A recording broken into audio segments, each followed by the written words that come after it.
wahai Umar, Nabi Muhammad SAW sudah meninggal, wahai Umar. Umar mencabut pedangnya. Man qala inna Muhammadan qad mata. Siapa yang mengatakan Muhammad mati akan aku pancung kepalanya, kata Umar. Siapa yang berani mengatakan Muhammad mati akan aku pancung kepalanya, kata Umar. Bilal tidak sanggup tinggal di kota Al-Madinah Al-Munawwarah. Bagaimana mungkin dia bisa sanggup tinggal di sana? Setiap subuh dia akan mengetuk pintu itu.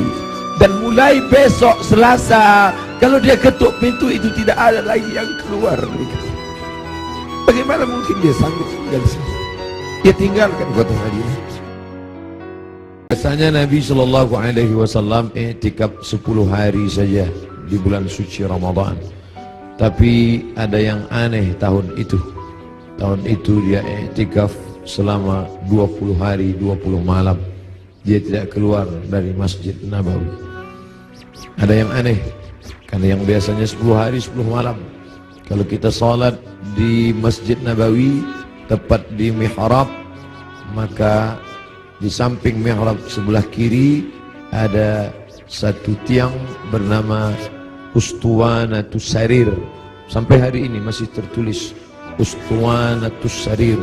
Ustuwana artinya tiang, sarir tempat tidur. Karena di bawah tiang itu diletakkan tempat tidur Nabi Muhammad sallallahu alaihi wasallam. Disitulah Nabi i'tikaf. Di samping Ustuwanatus Sarir ada namanya Ustuwanatul Haris. Tiang Haris artinya penjaga. Disitulah tegaknya penjaga Nabi, yaitu Sayyidina Ali ibni Abi Thalib radhiyallahu anhu. Di Ustuwanatus Sarir itulah sahabat melihat ketika Nabi terjaga dari tidurnya, bangkit dari berbaringnya, nampak berbekas di pundaknya, yaitu bekas anyaman pelepah korma yang dijadikan sebagai alasnya. Lalu sahabat ingin membelikannya kasur yang empuk, firash, permadani yang lembut. Tapi Nabi mengatakan itu tak layak bagiku. Biarlah aku berada di atas anyaman pelepah korma ini saja, berbekas di pundak kulit yang lembut. Baginda Muhammad sallallahu alaihi wasallam. Betapa malunya kita yang melekatkan tubuh ini di atas kain yang lembut. Di bawah kain lembut itu ada kasur yang tebal. Di bawah kasur yang tebal itu ada lagi alas yang tinggi. Lalu kemudian kita meminta kepada Allah, wa adkhilnal jannata ma'al abrar. Masukkan kami ke dalam surga bersama orang-orang baik, bersama Nabi Muhammad sallallahu alaihi wasallam. Sementara dia berbekas pundaknya karena beralaskan alas yang keras, pelepah korma yang dianyam yang menjadi alas pundaknya yang lembut. Begitulah kehidupan dia. 20 hari 20 malam dia beriktikaf, tidak keluar sama sekali dari Masjid Nabawi. Ma baina baiti wa mimbari, antara rumahku dan mimbarku raudhatun min riyadil jannah, salah satu dari taman-taman surga. Selesai bulan Ramadan, masuk bulan Syawal. Selesai bulan Syawal, masuk Zulqa'dah. Selesai Zulqa'dah, masuk Zulhijjah. Di bulan Zulhijjah beliau melaksanakan haji yang sebelumnya sudah difardukan, tapi barulah dilaksanakan haji tahun itu, disebut dengan haji wada'. Wada', selamat tinggal, karena memang setelah itu Nabi meninggal dunia. Maka pada haji wada' itu dia pergi ke tanah suci Makkah Al-Mukarramah. Ada yang unik, ada yang aneh. Biasanya beliau berkurban kambing, dia potong 1 ekor untuk keluarganya. Hadza li Muhammad, wa untuk keluarga Muhammad. Kemudian dia potong lagi, hadza li ummati Muhammad, ini aku potong untuk umat Muhammad sallallahu alaihi wasallam. Tapi pada saat tahun itu di Mina, beliau tidak menyembelih 2 ekor, tapi beliau menyembelih dengan tangannya sendiri 63 ekor unta. Tepat pada angka 63 dia berhenti dan dilanjutkan oleh Sayyidina Ali sebanyak 37 ekor. Maka lengkaplah 100 ekor. Tidak ada satupun sahabat yang terpikir ada signal, ada tanda sesuatu tentang mengapa berhenti di angka 63 setelah meninggal dunia 2 bulan sesudah itu. Karena saat itu bulan Zulhijjah, Muharram, Safar, Rabiul Awal, 2 bulan lebih setelah itu barulah semuanya faham mengapa berhenti pada angka 63. Ternyata Nabi tidak ingin satu pun tahun hidupnya itu kosong daripada berkurban. Tahun pertama dia potong, tahun kedua sampai 63. Lalu kemudian setelah itu barulah dilanjutkan pemotongan onta itu oleh Sayyidina Ali karramallahu wajhah radhiyallahu anhu. Apa makna di balik itu? Bahwa Nabi tidak ingin ada satu tahun pun kosong dari kurban. Nabi ingin ada penyembelihan kurban di setiap umur, di setiap usia, di setiap waktu yang dilewati ada penyembelihan kurban. Lagi-lagi ada yang aneh, tidak seperti sebelumnya. Sebelumnya hanya 2 ekor kambing, tapi saat itu dia potong langsung 63 dilengkapkan 37 menjadi 100 ekor. Lalu kemudian sallallahu alaihi wasallam kembali ke kota Al-Madinah Al-Munawwarah, masuk bulan Muharram, masuk bulan Safar, masuk bulan Rabiul Awal. Lalu kemudian beberapa hari menjelang meninggal, Nabi berziarah ke makam Baqi yang ada di samping Masjid Nabawi sebelah kiri menghadap ke arah kiblat. Pulang dari Baqi, beliau merasakan sakit kepala yang amat sangat keras. Itu dia adukan kepada Sayyidatuna Aisyah Ummul Mukminin radhiyallahu anha. Beliau juga mengadukan bagaimana masih terasa sakit, sisa-sisa tertelan racun yang diberikan seorang perempuan Yahudi dulu beberapa tahun yang lalu, 3 tahun yang lalu, tepatnya di tahun ke-7 ketika orang Khaybar mengundang dia di perkampungan Yahudi Khaybar. Di Madinah ada Yahudi Bani Nadir, ada Yahudi Bani Quraidah, ada Yahudi Bani Qainuqa, ada Yahudi Khaybar. Lalu mereka mengundang Nabi ke Khaybar. Mereka tanya, makanan apa yang paling disukai Nabi? Nabi menjawab, makanan yang paling disukai Nabi adalah kaki kambing bagian depan. Lalu mereka sajikan kaki kambing bagian depan itu, karena itu makanan kesukaan Nabi. Rupanya di bagian depan kaki kambing itulah mereka tanamkan racun yang paling sangat banyak, paling berbahaya. Sahabat Nabi yang mengunyah daging kambing itu langsung meninggal di tempat. Nabi SAW sepakat semua ahli sirah bahwa Nabi memasukkan daging kambing itu ke mulutnya, tapi mereka ikhtilaf tentang menelan. Maka segera Jibril alaihissalam memberitahu bahwa ada racun. Nabi memuntahkannya keluar, tapi ada beberapa tetes air liur masuk ke dalam. Kenapa itu terjadi? Bukankah Allah menjaganya? Bukankah malaikat mendapatkan wahyu, mendapatkan ilham, mendapatkan pesan untuk menjaga Nabi? Kenapa bisa terjadi? Hikmah di balik itu menurut ahli sirah, Allah ingin menyempurnakan nikmat kepada Nabi Muhammad sallallahu alaihi wasallam, bukan hanya sebagai nikmat penutup para nabi dan rasul, tapi juga nikmat sebagai mati sebagai seorang syahid. Dia sudah cukup penutup nabi dan rasul, tapi Allah lengkap, tak ingin hanya sebagai penutup nabi rasul, dia juga meninggal sebagai seorang syahid karena meninggal akibat racun yang tertelan di Khaybar. Aku masih merasakan sisa-sisa racun itu, wahai Aisyah. Lalu kemudian Nabi SAW sempat mengalami kehilangan kesadaran. Lalu sahabat mengambilkan air yang disimpan di dalam khirbah kulit kambing yang dijahit, sampai tidak keluar air dari kulit kambing itu karena ketat jahitannya. Lalu kemudian disiramkan ke wajah Nabi Muhammad sallallahu alaihi wasallam. Ketika air itu disiramkan ke wajah Nabi, Nabi pun tersadar. Dan saat Nabi tersadar, apa yang dia inginkan? Biasanya orang kalau sudah pingsan, dia inginkan makanan, dia inginkan kenikmatan, dia inginkan sesuatu. Tapi Nabi SAW menginginkan sholat berjamaah, dibawa ke Masjid Nabawi. Tapi saat itu keadaannya lemah, kakinya terseret dia dipapah oleh sahabat Nabi, oleh Sayyidina Ali radhiyallahu an bersama Fadl ibnu Abbas. Satu di sebelah kiri, satu di sebelah kanan. Mereka memegang tangan Nabi, kedua tangan Nabi di pundak Ali dan Fadl.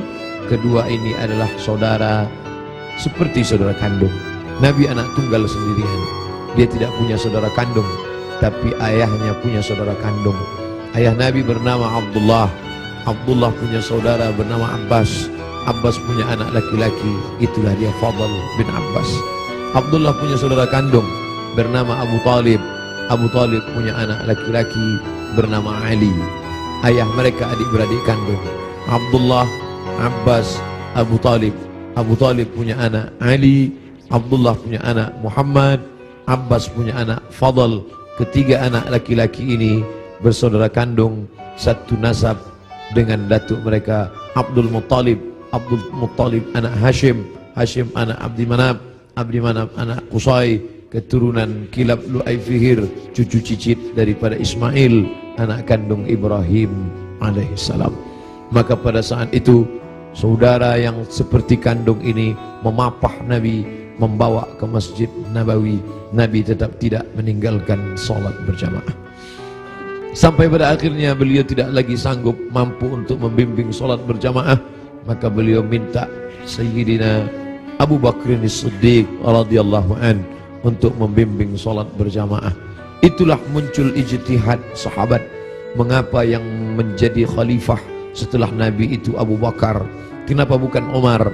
Karena ada signal seperti semacam pemberitahuan secara rahasia bahwa setelah Nabi meninggal, kepemimpinan akan jatuh pada Abu Bakar Siddiq. Karena imamah ada dua, imamatun sughra, imam kecil, imam salat, imamatun kubra, imam besar, pemimpin negeri. Kalau sudah imam kecil, pemimpin salat, menunjukkan tanda itu juga menjadi imam besar, imam pemimpin negeri. Maka ketika Abu Bakar Siddiq yang diminta sebagai pengganti imam saat Nabi sakit, seolah-olah seperti signal pertanda Nabi memberikan ridha, nanti setelah meninggal Abu Bakar Siddiq lah yang akan memimpin kepemimpinan politik. Maka berbaiatlah sahabat setelah Nabi SAW meninggal. Salat dipimpin oleh Abu Bakar Siddiq radhiyallahu an. Sahabat menunggu, Nabi tak juga keluar. Ternyata signal itu diberikan kepada Abu Bakar. Abu Bakar lah yang memimpin salat. Sampai akhirnya pada suatu ketika Nabi membuka tirai jendela dari samping kamarnya. Kamarnya bersama Aisyah yang langsung tembus ke Masjid Nabawi. Sahabat sudah tegak berdiri. Sahabat menunggu bahwa akan dipimpin oleh Nabi. Tapi mereka faham Nabi tidak dapat berjalan. Nabi tetap berada di kamarnya. Nabi hanya melihat dari balik jendela, dari pertanda wajahnya, dari anggukan kepalanya. Sadarlah mereka bahwa Nabi memberikan signal, salatlah bersama Abu Bakar Siddiq. Nabi tetap berada di kamarnya karena dia tidak bisa ikut serta bersama para sahabat yang akan melaksanakan salat. Lalu kemudian dibawa oleh Fadl dan Abu Bakar, dibawa oleh Fadl dan Ali, diberikan kekuatan oleh Allah Subhanahu wa taala. Nabi naik ke atas mimbar tepat pada hari Rabu. Hari Rabu terakhir, Kamis, Jumat, Sabtu, Ahad, Senin, 5 hari menjelang meninggal. Nabi naik ke atas mimbar. Sampai di atas mimbar, apa kata Nabi sallallahu alaihi wasallam? Man kuntu jalattu lahu dhahran. Siapa yang pundaknya pernah aku cambuk, saat aku mencambuk onta, lalu ujung cambuk itu terkena pundaknya karena dia berada di balik onta, di balik kuda, di balik keledai, di balik bukit, terkena ujung cambuk itu. Lalu dia merasa sakit hati, tapi dia tidak mau menuntut karena dia segan, karena aku seorang nabi. Man kuntu jalattu lahu dhahran. Siapa yang pundaknya pernah aku cambuk, hadza dhahri, ini pundakku, ini pundak Muhammad. Falyastaqid minhu, silakan balas. Sahabat semua terdiam. Sahabat tahu masa-masa perpisahan itu pasti akan datang. Nabi minta maaf. Siapa yang kulitnya pernah aku sakiti, ini pundakku, silakan balas. Semua sahabat terdiam. Man kuntu syatamtu lahu irdan. Siapa yang pernah cakapku kasar, menyinggung perasaannya, Man kuntu syatamtu lahu irdan, siapa yang pernah aku caci maki, andai datang keluar kata-kata kasar dari lidahku lalu kemudian hatinya tersinggung, hadza irdi, ini harga diri Muhammad, falyastaqid minhu, silakan balas. Semua sahabat terdiam, tak ada sahabat yang ingin membalas. Mereka mengikhlaskan semua. Andai pernah tercambuk pundak mereka, ya Rasulullah, jangankan pundak, nyawa kami berikan untuk engkau. Saat gigimu patah, saat pelipismu berdarah, sahabat menghunuskan pedang di tengah pasukan berkobar pada perang Uhud. Mereka masuk, dijamin pasti 99,9% akan mati. Mereka memberikan nyawanya untuk Nabi Muhammad sallallahu alaihi wasallam. Abu Bakar Siddiq, hartanya, emasnya sampai berbungkal dia berikan untuk biaya hijrah. Jangankan nyawa, jangankan harta, semua kami berikan untukmu ya Muhammad. Semua sahabat terdiam. Lalu kemudian Nabi bertanya, siapa yang pernah aku pinjam uangnya dan belum dibayar? Kemudian tegak seorang sahabat, innalaka alayya thalatha darahim, engkau ada utang 3 dirham ya Muhammad. Engkau pernah pinjam uang thalatha darahim, 3 dirham dan belum terbayar. Apa kata Nabi kepada Fadl? Fadl duduk di samping mimbar. Idfa ya Fadl, bayarkan wahai Fadl. Bayar 3 dirham kepada dia. Fadl segera membayarkan 3 dirham karena Nabi tidak ingin tertinggal 3. Kalau pernah tersakiti fisik, pipi yang tertampar, rambut yang tertarik, kulit yang terluka, jangan sampai kita bawa mati menghadap Allah. Kalau pernah ada hati yang tersakiti, jangan sempat ada hati orang yang sakit, maka mintalah maaf. Itu yang ditunjukkan oleh Nabi Muhammad sallallahu alaihi wasallam. Lalu kemudian hutang piutang, walaupun mati syahid, orang mati syahid tidak akan merasakan sakaratul maut. Orang yang mati syahid tidak akan merasakan azab kubur. Orang yang mati syahid tidak akan merasakan hisab. Orang yang mati syahid langsung masuk surga. 4 keutamaan mati syahid, ilat dain, kecuali hutang piutang. Nabi Sayyidul Anbiya wal Mursalin pun tidak ingin ada hutang piutang, maka dia minta kepada Fadl, idfa ya Fadl, bayar wahai Fadl. Fadl membayar. Tapi sahabat sudah merasa tidak enak hati.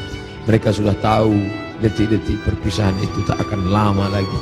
Tanda-tanda itu sudah mereka rasakan sejak dari Ramadan, sejak dari haji, sejak dari Zulqa'dah, sejak dari Zulhijjah, sampai Muharram, sampai Safar, sampai ketika beliau berziarah. Tiba-tiba beliau pergi berziarah bersama para sahabat ke Bukit Uhud. Di bawah Bukit Uhud beliau ucapkan salam kepada syuhada Uhud. Assalamualaikum ya ahlal diyar minal mu'minin wa inna insyaallah bikum lahiqun. Insyaallah kami akan menyusul kamu wahai syuhada Uhud. Nas'alullah lana wa lakumul afiyah. Sahabat mengerti, nampaknya seperti ucapan perpisahan, seakan-akan ucapan wada. Nabi akan meninggalkan mereka tak lama lagi. Lalu kemudian sampailah mereka melihat sakitnya Nabi. Akhirnya dia terbaring dan dia memilih kamar bersama Aisyah, karena kamar itulah yang paling dekat dengan mihrabnya, hanya lebih kurang 22 meter saja. Di sini mihrabnya, di samping mihrab mimbarnya, di samping kiri menghadap ke kiblat, disitulah kamarnya. Antara jarak yang begitu dekat. Biasanya Bilal mengetuk pintu, karena Nabi salat qabliyah di kamar. Nabi tidak salat qabliyah di dalam masjid. Nabi salat qabliyah di kamar. Bilal biasanya mengetuk pintu, bertanya, sudah bolehkah iqamat wahai Rasulullah? Kalau Rasulullah mengatakan aqimis salah, iqamatlah Bilal. Barulah Bilal berani, Allahu Akbar, Allahu Akbar, asyhadu an la ilaha illallah, asyhadu anna Muhammadar Rasulullah, hayya 'alas salah, hayya 'alal falah, qad qamatis salah, qad qamatis salah, Allahu Akbar, Allahu Akbar, la ilaha illallah. Tapi hari itu tidak ada signal dari Nabi, karena Nabi berada di kamar. Dipapah pun tak juga sanggup berdiri. Sampai akhirnya datanglah Sayyidatuna Fatimah masuk ke dalam kamar Nabi sallallahu alaihi wasallam. Nabi membisikkan sesuatu ke telinga Fatimah. Fatimah tersenyum. Nabi membisikkan sesuatu ke telinga Fatimah. Fatimah bersedih. Kelihatan dari raut wajah Fatimah ada sesuatu yang tidak menyenangkan. Nabi berbisik sesuatu ke telinga Fatimah. Fatimah tersenyum. Di saat yang sama terlihat wajahnya seperti gembira mendengar sesuatu. Setelah itu berlalu, lalu Aisyah bertanya kepada Fatimah, apa yang dibisikkannya wahai Fatimah? Kata Fatimah, tak lama lagi masanya.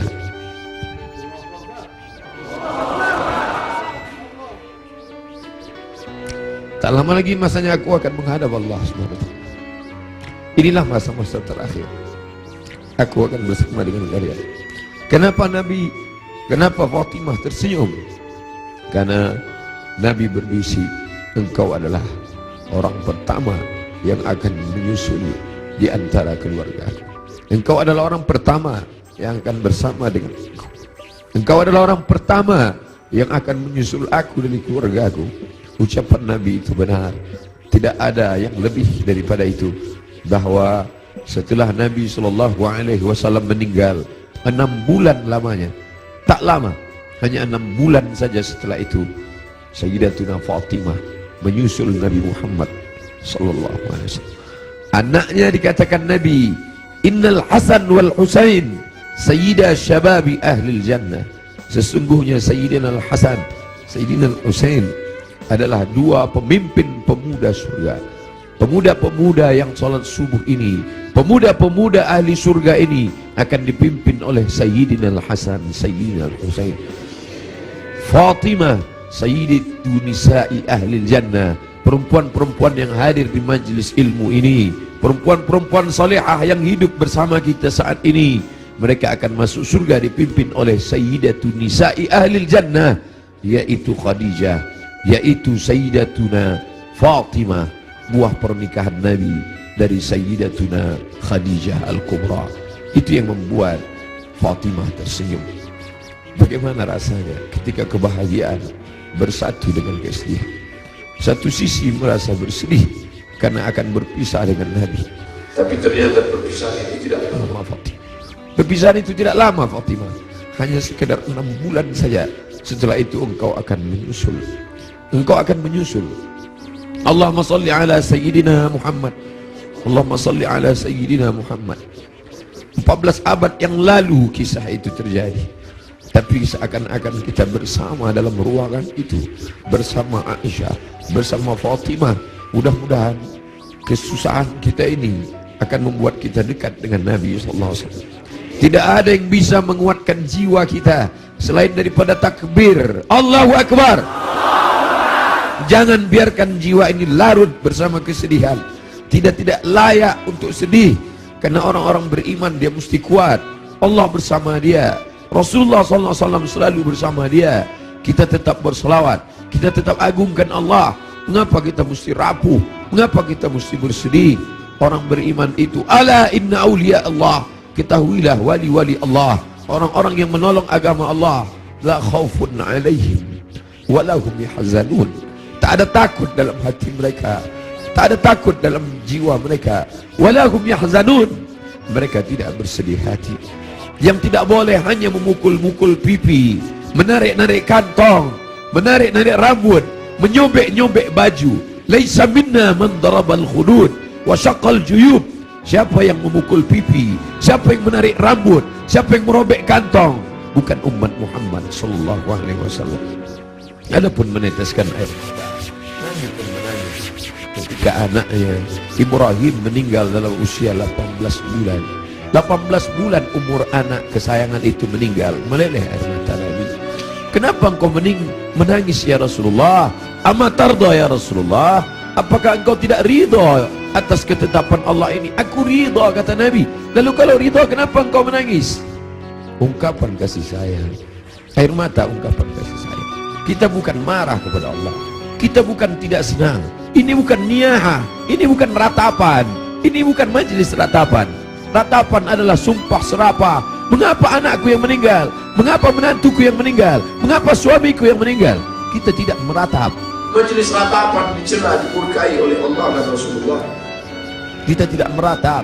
Ini air mata kesedihan, ini air mata kasih sayang. Selama mulut tidak menyumpah serapah. Da'wurna, kata Nabi, ketika ada beberapa perempuan yang menangis bersama Nabi berjalan, Sayyidina Umar radhiyallahu an. Lalu apa kata Umar? Da'wurna, biarkan mereka menangis. Ungkapan kasih sayang. Selama tangan tidak memukul pipi, selama tangan tidak menarik rambut, selama mulut tidak berkata sumpah serapah, maka biarkan. Bahkan ketika Nabi memegang jenazah Utsman ibnu Maz'un, menetes air mata Nabi, jatuh ke pipinya, jatuh ke janggutnya, jatuh ke bawah sampai ke wajah Utsman bin Maz'un, menunjukkan air mata itu banyak. Nabi menangis. Nabi hatinya lembut. Menangis adalah ungkapan kasih sayang. Menangis adalah ungkapan kesedihan. Menangis adalah ungkapan keridhaan. Menangis adalah ungkapan melepaskan jiwa yang tertahan, tapi kita tidak larut dalam tangisan itu. Nabi berbaring, lalu kemudian ditutupi wajahnya, ditutupi dengan kain, tapi perlahan dia bukakan sampai akhirnya tangan itu tidak bisa bergerak. Lalu kemudian Sayyidatuna Aisyah radhiyallahu anha membacakan Al-Fatihah. Bismillahirrahmanirrahim. Alhamdulillahirabbil alamin. Arrahmanir rahim. Maliki yaumiddin. Iyyaka na'budu wa iyyaka nasta'in. Ihdinas siratal mustaqim. Shiratal ladzina an'amta 'alaihim ghairil maghdubi 'alaihim waladdallin. Amin. Dibacakannya qul huwallahu. Bismillahirrahmanirrahim. Qul huwallahu ahadun illahus samad. Lam yalid wa lam yulad wa lam yakul lahu kufuwan ahad. Qul huwallahu ahadun illahus samad. Lam yalid wa lam yulad wa lam yakul lahu kufuwan ahad.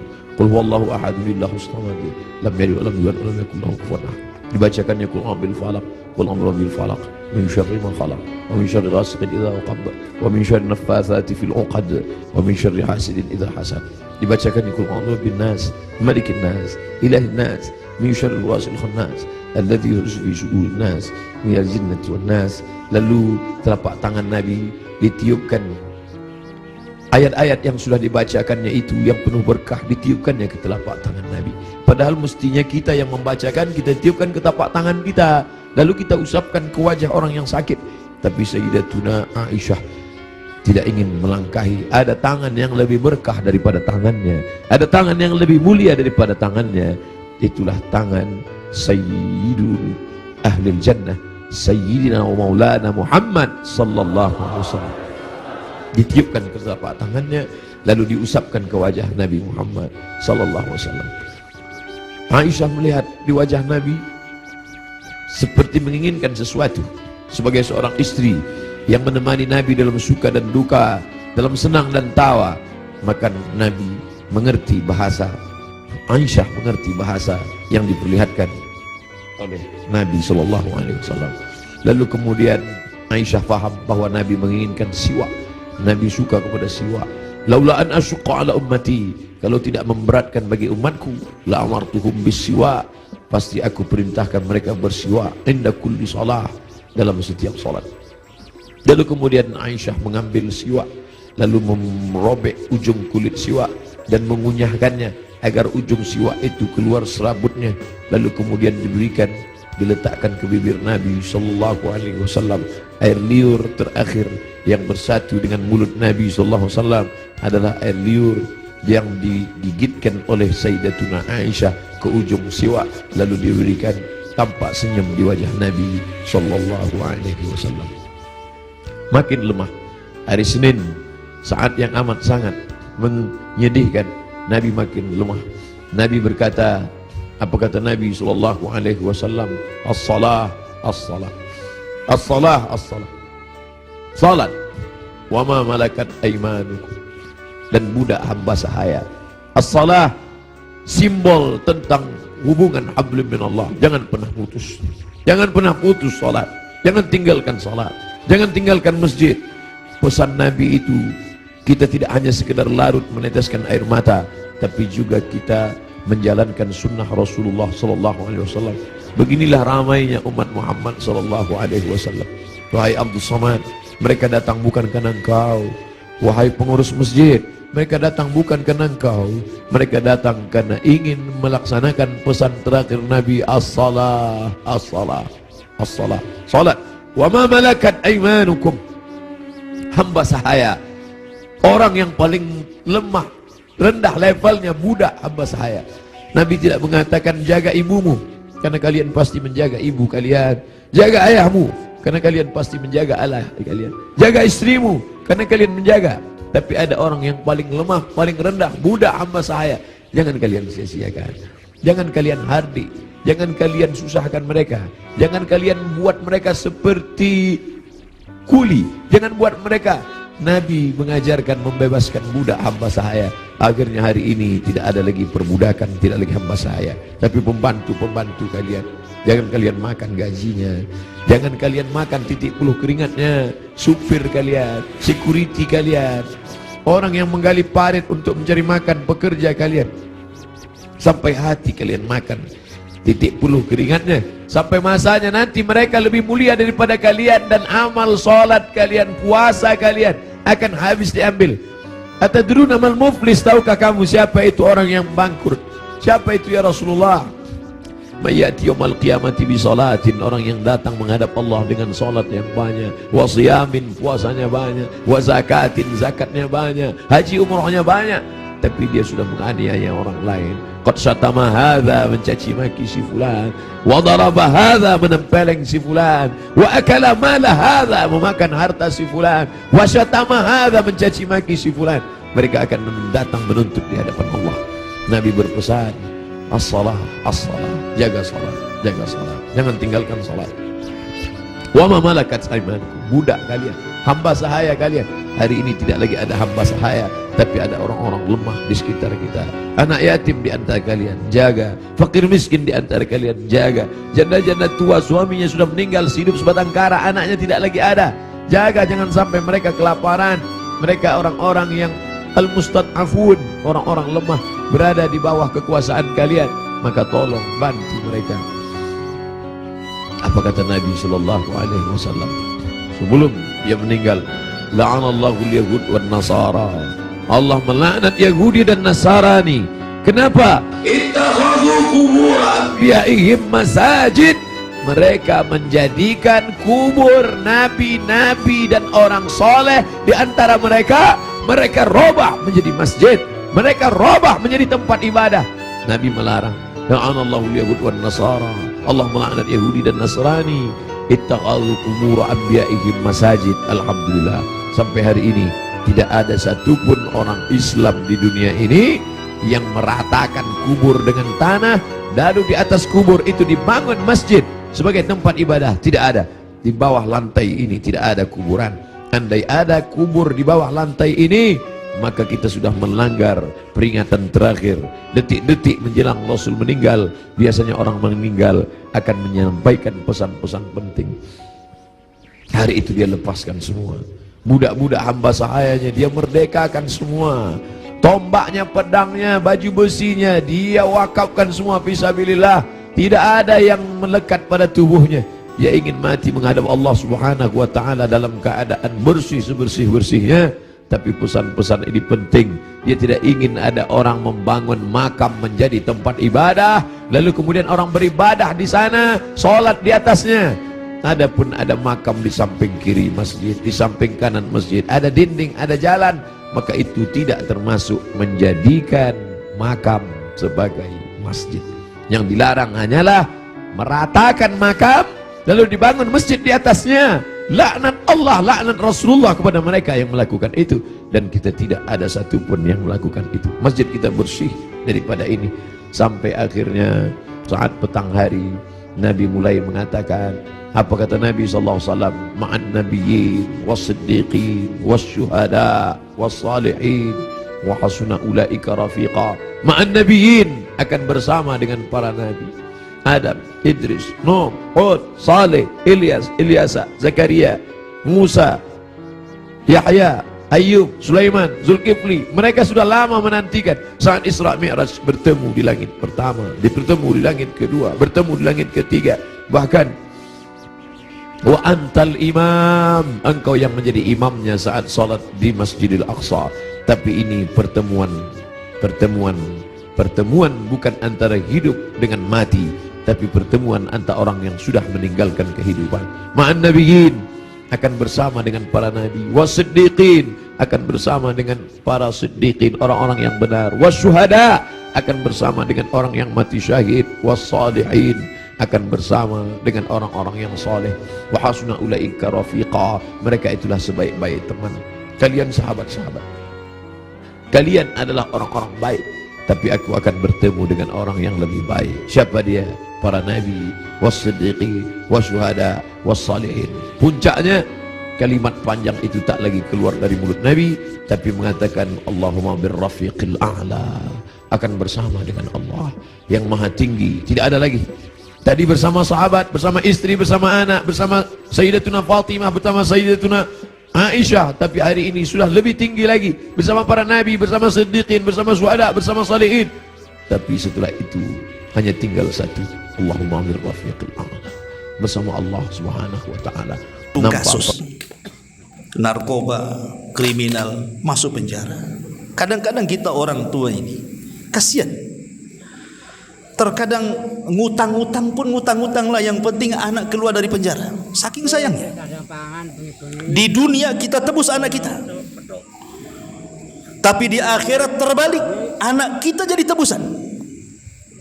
Coba bayangkan. Di dunia kalau istri kita, keluarga kita tersandung kasus, pasti kita akan berusaha untuk mencari tebusan, cari lawyer supaya dia bebas. Tapi di akhirat terbalik pula. Kalau bisa saya keluar di neraka, anak saya yang masuk, istri saya yang masuk, suami saya yang masuk, keluarga saya yang masuk, asal dia yang keluar. Seperti itu dahsyatnya. Makanya Allah Subhanahu wa taala menyebutkan dalam surah Al-Ma'arij, apa kata Allah Subhanahu wa taala? Yawaddul mujrimu law yaftadi min adzabi yauma idzin bibani wa sahibatihi wa akhi wa fasilatihi allati tuwi wa man fil ardi jami'an summa yunji. Apa kata Allah? Orang-orang yang mujrim, orang-orang yang berdosa itu, mereka berangan-angan, bercita-cita kalau mereka ingin keluar dari neraka dengan cara menebus dengan anaknya, menebus dengan pasangannya, menebus dengan saudaranya, menebus dengan unta-untanya, bahkan dengan seluruh kekayaannya yang ia miliki. Satu dunia kalau dia punya, maka akan jadi tebusan. Yang penting dia selamat. Lihat, ya, dahsyatnya seperti itu juga. Makanya Allah Subhanahu wa taala mengatakan dalam surah Fatir ayat 37, wa hum yastarikhuna fiha rabbana akhrijna na'mal salihan ghairal ladzi kunna na'mal. Maka Allah jawab, awalam nu'ammirkum ma yatadzakkaru fihi man tadzakkar wa ja'akumun nadhir fadzuqu fama lidh-dhalimin min nasir. Apa kata Allah? Dan mereka berteriak-teriak di neraka, saking tersiksanya mereka berteriak-teriak, menjerit-jerit di neraka. Dan mereka memanggil-manggil Allah dan mengatakan, Rabbana ya Rabb kami, akhrijna, keluarkan kami dari neraka. Karena tidak tahan, minta dikeluarkan. Mulai mereka berjanji kepada Allah, kalau kami dikeluarkan dari neraka, ya Allah, na'mal salihan, kami janji kami akan beramal soleh, katanya. Yang dulu di dunia kami lalai, kami janji kalau engkau keluarkan kami dari neraka, kami akan baik di dunia. Apa jawaban Allah? Awalam nu'ammirkum. Kenapa kau ngomong sekarang? Di dunia aku sudah kasih umur panjang kepada kamu, bahkan sudah datang peringatanku kepada kalian. Wa ja'akumun nadhir. Kemana saja di dunia seolah-olah ingin mengatakan, loh dulu aku kasih umur panjang loh kepada kamu. Ada yang mengatakan, ahli tafsir maksudnya awalam nu'ammirkum ini maksudnya diisyaratkan kepada orang-orang yang usianya 60 tahun. Walaupun ada yang mengatakan 40 tahun. Jadi ini ayat ini peringatan kepada anda yang usianya sudah 40 tahun. Dan lebih dahsyat lagi peringatan ini kepada anda yang usianya 60 tahun.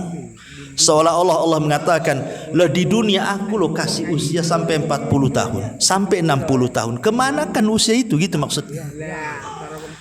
Kenapa kemudian di usia 40 tahun atau dia sudah 60 tahun? Karena biasanya usia 40 tahun itu hampir secara keseluruhan nikmat Allah itu sudah kita terima. Rata-rata usia 40 tahun ke atas itu rata-rata sudah berkeluarga. Itu nikmat. Rata-rata sudah punya anak. Rata-rata sudah punya tempat tinggal. rata-rata sudah punya pekerjaan, rata-rata akalnya sudah bijaksana. Ya. Artinya kan sebagian besar nikmat Allah sudah dikasih tuh. Umur 40 tahun atau 60 tahun ke atas itu. Makanya Allah senggol di sini loh. Di dunia loh aku kasih 40-60 tahun, kemana umur itu? Makanya Allah Subhanahu wa taala akhiri ayatnya fadzuqu famalidz zalimina min nasir. Sekarang rasakan oleh kalian azab kami, dan tidak ada bagi orang-orang zalim itu sebagai penolong. Bahkan sebagian penduduk neraka itu mereka berteriak-teriak kepada siapa? Malaikat Malik, penjaga neraka. Kalau malaikat Ridwan, penjaga sorga. Allah mengatakan dalam Al-Quran itu, mereka berteriak-teriak kepada malaikat Malik dan mengatakan, wanadau ya Malik, katanya, liyaqdi alaina rabbuk, katanya. Mereka berteriak-teriak, hei Malik, biarlah Tuhanmu membunuh kami saja, katanya. Mereka lebih baik mati daripada hidup. Apa kata penduduk neraka? Wahai Malik, bilang sama Tuhan, sudah bunuh kami saja, matikan kami saja, tidak perlu hidup lagi kami di sini. Tapi malaikat Malik diam saja. Mereka berteriak-teriak, ada mengatakan 40 tahun mereka berteriak seperti itu. Ada yang mengatakan 100 tahun mereka berteriak seperti itu. Tapi Malik diam saja. Setelah 40 tahun lamanya mereka berteriak-teriak, baru malaikat Malik menjawab, qala innakum makithun. Oh tidak, kalian akan tetap hidup dan tinggal di sini. Naudzubillah. Ya. Ma'asyiral muslimin wal muslimat rahimani wa rahimakumullah, lihat bagaimana kondisi penduduk neraka itu luar biasa. Jangan dibayangkan seperti apa dahsyatnya neraka. Sama jangan dibayangkan seperti apa nikmatnya sorga. Ketika Nabi SAW mengatakan, a'dadtu li ibadis salihin ma la ainun ra'at wa la udhunun sami'at wa la khatara ala qalbi bashar. Aku peruntukkan sorga itu untuk hamba-hambaku yang saleh. Kenikmatannya tidak pernah dilihat mata, didengar telinga, terlintas pun tidak. Neraka pun seperti itu. Dahsyatnya tidak pernah dilihat mata, dahsyatnya tidak pernah terdengar telinga, bahkan terlintas pun tidak bisa kita bayangkan dahsyatnya neraka. Dahsyat sekali neraka itu. Ma'asyiral muslimin yang dimuliakan Allah Subhanahu wa taala. Apalagi kalau lihat kita menghitung satu hari di neraka dengan hitungan waktu di dunia, itu lebih mengerikan lagi. Allah Subhanahu wa taala mengatakan dalam Al-Qur'an, inna yauman inda rabbika ka alfi sanatin mimma ta'uddun. Satu hari kehidupan akhirat bila dibandingkan kehidupan dunia itu sama dengan 1000 tahun. Jadi kalau seandainya Allah takdirkan, naudzubillah lah, kita berlindung kepada Allah, mudah-mudahan kita tidak masuk neraka. Tapi kalau seseorang Allah takdirkan masuk neraka, kemudian diazab satu hari saja, berarti seolah-olah dia diazab di dunia ini 1000 tahun lamanya. Satu hari diazab di neraka sama dengan 1000 tahun diazab di dunia. Itulah dahsyatnya, ya. Yang demikian ini pun tidak buat takut orang juga. Kalau sudah jelas-jelas kan, kalau orang merenung neraka itu harusnya takut neraka. Baik, kita akan sedikit bicara tentang sifat-sifatnya. Seperti apa sifat-sifat neraka itu, biar kita lebih bisa mendalami seperti apa neraka itu. Pertama, bentuknya dulu. Dijelaskan dalam hadis, Nabi SAW mengatakan, uridat alayyan nar. Satu hari, kata Rasul, ditampakkan kepadaku neraka. Fa'aqbala ilayya minha syai'un hatta dana bimakani hadha. Kemudian kata Nabi SAW, tiba-tiba kemudian sesuatu menghampiriku hingga mendekat kepada tempatku. Fa khasyitu an taghsyakum. Aku takut dia akan menutup kalian. Fakultu, dan aku katakan, ya Rabb, wa ana fihim. Ya Rabb, aku ada di tengah-tengah mereka. Fasarafaha ankum, lalu Allah kemudian menggeser neraka itu dari kalian. Fa'adbarat kit'atan ka'annaha az-zarabi, lalu dia neraka menghilang, tetapi sempat tampak kehadapanku, kata Rasulullah, seperti tikar yang sangat-sangat luas sekali. Ya, Nabi SAW ketika melihat neraka diibaratkan tikar yang sangat luas sekali. Karena neraka ini luasnya tidak kira-kira. Bayangkan saja matahari dan bulan. Matahari dan bulan itu nanti pada hari kiamat akan dimasukkan ke dalam neraka.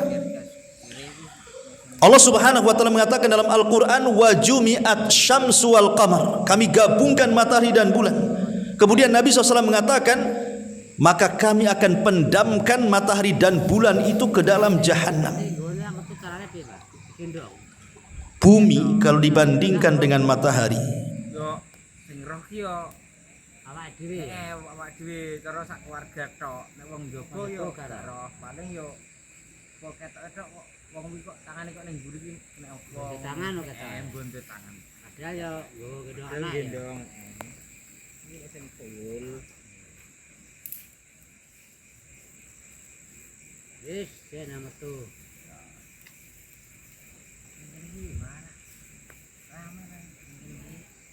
Siap dino apa ini?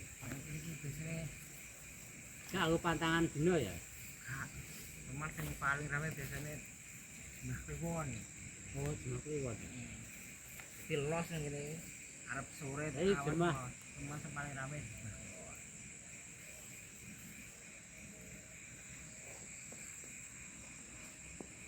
Iki sampai gak roh iki wet ringin. Oh, berarti nek kono kowe. Ringin. Berarti kok kowe gede kok kono kowe. Nah terus dikei minyak apa Mbah Tego? Minyak iki minyak iki Mas. Terus aku cadane kalau minyak aku oleh sih. Nek kowe kleru to. Sing bener iki minyak serimpi, lare minyak sampean minyak urut kuwi kanggo ndas ngelu. Ngelu ya. Kuwi cara demite ra doyan nek malah ngelu ya. Ngelu. Mah bingung. Iki minyak apa gampang Mbah, kok tak melas delok, tak golek wong itu tak kon golek. Kita kontrol delok tak tabak ngono. Wadok kan ngerti apa tak kedudukan kan roh kok aku loro kan semayan Mbah. Dadi apa karepan roh.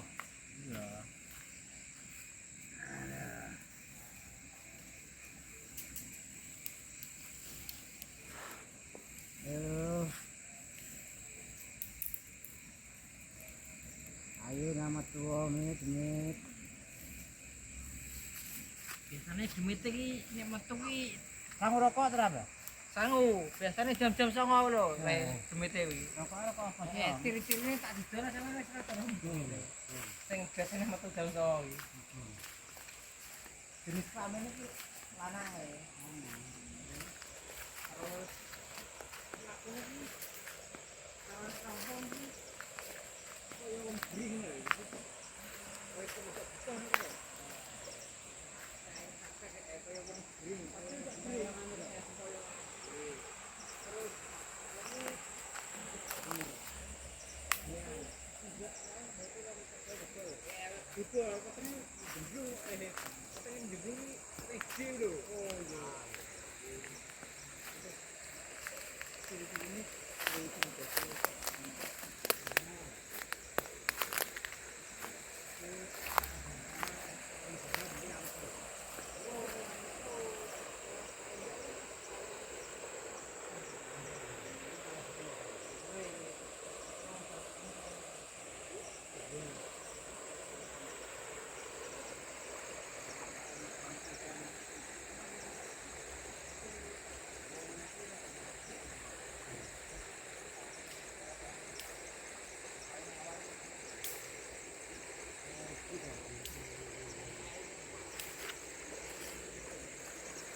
Ini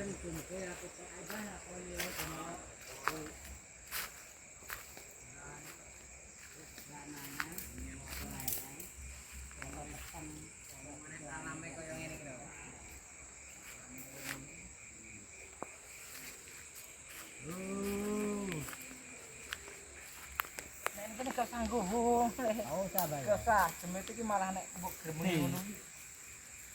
Malah gegeten. Iya. Gegetene piye? Ora ngri, ngaplok kok ngri ya. Gak ono gegetene ngene. 2026 kok nganggo kromo zaman biyen iki. Wah, keteringin agrem, Mbah. Agrem. Walah kembangnya sak dengkul kan Mbah, iki lho ujung-ujung. Iya, makane iki dek jemah apa Mbah jemah keluar kuwi berarti sampe kliwon. Ya ora beli wedhus ra Mbah. Wis jemah kliwon. Ya beli wedhus ra. Walah ngenek, Gus. Lah sampean rene mah gak krungu suarane wedhus. Ya krungu tuh pas lagi ngono tak kira ya kuwi iki cara iki jagane kene ya iki. Kene. Iki wis tawisi ya. Tawise iki cara nang mas gak perlu nonton wedhus gak ning kene wis tawisane ya. Oh, jadi akeh rasane nang iya yo Kak ya. Para tujuan ini laksana kabane. Apa dhewe iki kan wis ngono wis mesti metuke lho, Mbah. Metuk karone teman terone kene regane rantuk larang. Ya larang ora wis ngono ki rasane kang apa bana istilahnya dadi ora sanggun. Kalau sampean nggawa teko omah kan ya seragis. Tak golek nih. Ya. Karo Anda. Sing biasane nang kene iki sing paling akeh kuwi lho. Endi lah. Kan wedhus-wedhus to. Iya. Nganggo poso. Oh, poso. Oh. Nek ngarete. Ngarete ya kuwi, Pak. Nek dalane betul liwat ndi, Pak. Lah awak-awak dhewe iki laku terus-terus. Nggo anu wis motor iso jebal. Sing ben nggo poso. Poso. Iya. Lah iki sik turu Mbah ya sing. Sik turu, biasane nggo poso.